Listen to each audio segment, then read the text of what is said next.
আসসালামু আলাইকুম। আমরা এখন আছি দক্ষিণ টুটপাড়া খ্রিস্টান কলোনির গলির মধ্যে। এখানে আপনার অনেক যে ড্রেন একদম এই দেখেন এইভাবে ভরা ছিল, এবং এখানে পরিচ্ছন্নতা কর্মীরা বলছে যে আদলা মানে ইটের মানে টুকরায় ভরা। এটা পরিষ্কার করতে অনেক কঠিন সময় গেছে।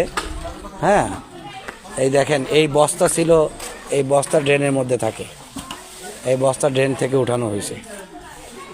তার মানে এই যে সুয়ারেজের কাজ যখন হয়েছে তখন তারা যে বাঁধ দিয়েছে সে বাঁধ তারা আর উঠায় নাই।